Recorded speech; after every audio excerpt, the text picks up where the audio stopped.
have never harvested. Ooh, wow. How do you do this? Honey, I don't know. I wonder if the chickens will eat the leaves. I've learned to not throw all of them in at one time because if they don't eat them, I'd rather them go in the compost. So we'll throw a leaf, see what they do. Look, you know, I wonder if these could have got bigger. Hold on, I can't see these. Oh, we have to take these off because they're very hard to see. Little ones. How cool. Twist Top it. Chef, what is your Yeah, twist it around. There you go. or flip it around? This is going to be a really good meal. Isn't that fun? I love that. I see.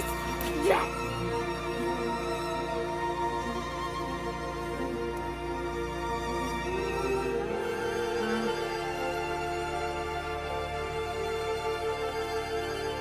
Maybe we should shred them up a little bit.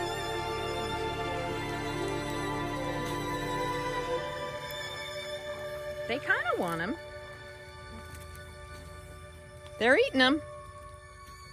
Oh my God. Amazing. Guys, look what I Wow. grew. Put them in the oven. Wow, need some water. This other one these, like this, when actually you can almost, They're so sweet. I know, I like them too. Melanie, they're so beautiful. What is she, a mirror? So beautiful. I'm drawing the most to the things in here that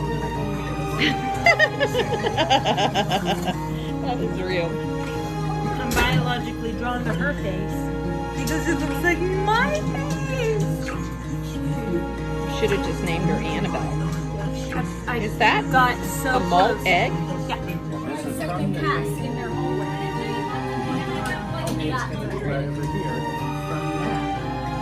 We want to go out, Jeff wants to go out and stake out Yep. where we're going to put the, I'll pull my stroller out.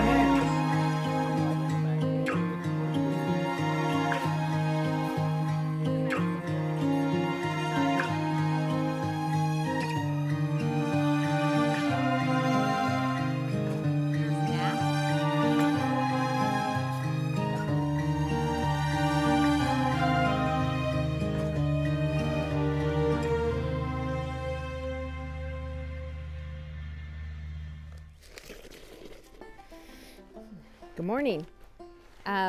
Really excited. I think that I'm going to start planting today. Our last freeze date is March 15th. I'm about a week and a half away from that, but I've got some cold hardy plants that I can go ahead and start planting. And what I love is that I'm going to do it in my wall garden, which is where I try to create something beautiful. So this is not going to be about veg today, just because they're kind of tender, and I just don't want to take a chance that we will have another freeze. That being said, I'm going to start with my wall garden, which is all about beauty.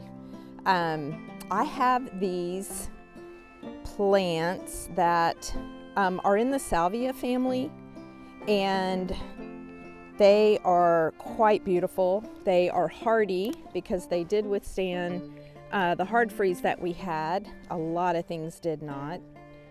A lot of things that I thought would did not, and a lot of things that I didn't think would did. So still learning. But what I'm going to do is place these where I want them to go. Now, so I'm going to position these. I've got one here. This one was planted here all winter. I did cover it a couple of times, but you can see, you know, the beautiful flowers, and it will be prolific when it's in, you know, through the spring and summer. I think I'm going to plant one more. Let me see, like here. That one was heavy. This one I don't think is as heavy. And I do have some plants that are going to come up. Like I said, I've got some blue days that will come up as well. Here's one. They actually made it through the winter too, and I cut them back yesterday to get them ready to do their thing. I think I'm going to go a little further back here because I've got some other plants that I'm growing from seed. Have you ever heard of something called a cardoon? Oh my God, I'm in love with them. I saw them on Gardener's World with Monty Don in their gardens, and I was just hooked. So I found some seeds at Johnny's Seeds, and they get really big, and I think they'll be beautiful somewhere right in here. I think I'm feeling pretty good about that. So this is a kumquat, and it has grown a lot. It's grown considerably since I planted it in here. So my expectation is that it's going to fill out, get, I don't know, I think it can get like 8 to 10 feet. So pretty tall, and of course, but it's going to have a lot of height. So what I try to do is maybe get something, mid-high to where it is right now, to fill in this space. And that's why I'm going with these salvia, because so they will be kind of a mid-high around it. I'll have a cardoon, which gets really big. So they'll be, the eye will be able to travel and just be sucked into all that gorgeousness. And then I'll have the low plants will be some blue days and other things. I haven't really decided yet on that. I've been calling these A-frames. That's what they are to me. So I don't really know. I need to look and see what obelisk I've heard, but I thought that was a different shape. So maybe it's an obelisk. But here, this is my feature. And I have got sweet peas growing up it. And I attached this little netting here because they need something to grab a hold of. And that is one thing about these structures, is they are just the four structures in the slat. So if you are trying to grow something up it, they need a little bit of help in the beginning. But so I've attached this so that they have something to grow up, and they will, and they're just doing fantastic. They will fill this up. It'll be so beautiful. Cannot wait. And these are Dara. They're obviously an early spring plant, and they will get a beautiful, I think they're maybe will be about this tall. They get this beautiful like dome-shaped flower that I believe is like a mauve or a light purple. And I'm really looking forward to that. I'm going to use them for cut flowers, just like the sweet peas as well. And should be gorgeous right here in the center. But the rest of this is structural plants that are here. They'll stay here. This gets a beautiful yellow flower on it. This is a white feather grass. And what you cannot see right here is a canna lily that will get 5 feet tall at least here. And then my olive is also a focal point. I would like for it to look like a tree. That's what I'm going for. So we'll have the olive tree on this end. I can see a lot of new growth. We'll have the olive tree on this end, the kumquat on that end, and then all kind of beautiful ranges of grasses and shrubs and flowers in the center and all throughout. So something that I highly recommend is starting from the view outside of a window. Maybe it's a kitchen window, maybe it's a living room window. Start imagining what you would like to see when you look out that window, and start looking at magazines, garden magazines, books, YouTube channels. Just start investigating what do you like, and save those images, and then begin to recreate them in your own garden. I love Pete Udolph and his gardening style. He has kind of revived the meadow garden look. And one of my favorites, I've got this book by him, and I've got Planting the Udolph Gardens, and just great pictures. And then in the back is actually a resource to tell you the plants that he used. So brilliant. I love reading things like this. I've got The Secret Gardeners. It's a book of Is this the one with the famous people? Nope, this is just Secret Gardens. It's just other people's beautiful gardens. And again, this is just for inspiration, to get ideas, to see what other people did. It is just a great way to get started. Okay, so I was wrong. This Secret Gardeners is the book. It's Britain's Creatives Reveal Their Private Sanctuaries. It's really good, and it's kind of cool. It's got like Sting and Prue Leaf, I think is her name.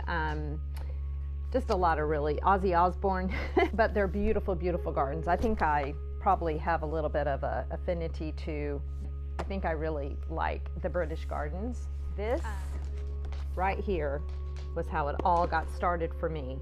And it just transformed my gardening style, and just gave me so much information on you know, how to get started simply, without equipment, without a tractor, you know, without a rototill, without all that kind of stuff, how to just simply get started, and then maintain it sustainably, which is important to me.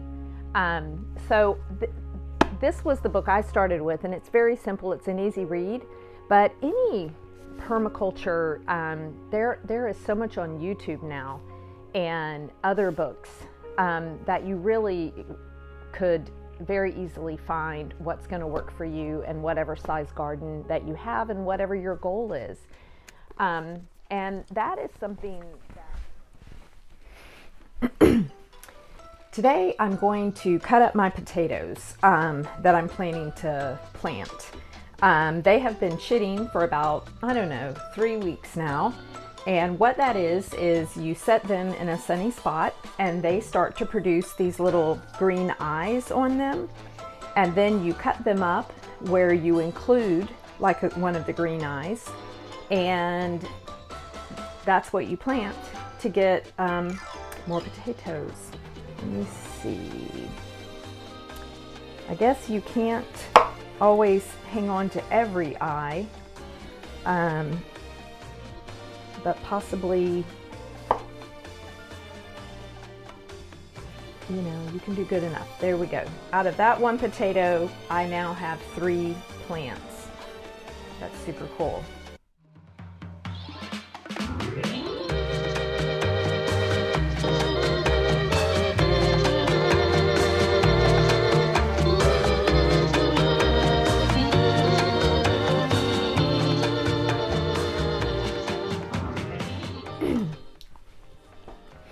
So once you finish cutting up your potatoes, you let them sit for another week or 2 so that the white parts will dry out. They start to kind of callus a little bit, and that's when they're ready to plant.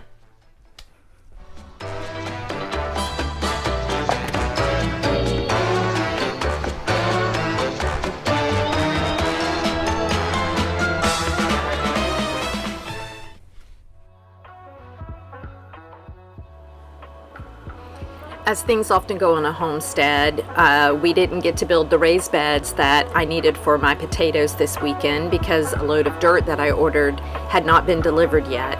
So I decided to improvise. We've had this big pot on the property since we bought it, and I knew it would come in handy for something, and today it found its purpose. I've only filled the pot up about 1/4 of a way full. I'm going to plant the potatoes in that dirt, and then when I see the green leaf, the first green leaves coming up of the potato plant, then I will cover them with dirt, and then the plant continues to grow. You continue to cover with dirt, for me, probably until I get to the top of this pot, and eventually you have a pot full of potatoes, I hope.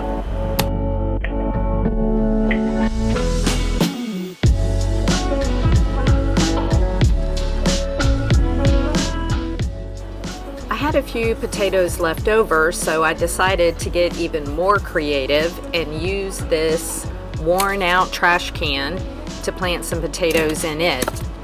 I'm filling the bottom of it with styrofoam so that it'll take up some room and I won't need to fill the whole thing up with dirt. I already filled half the wheelbarrow with my compost. This is actually leaf mold, and it's supposed to be super good for plants. I haven't used it yet, so this is my first time.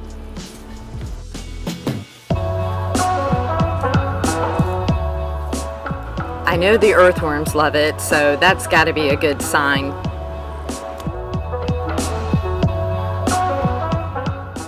God bless everybody. Until next time.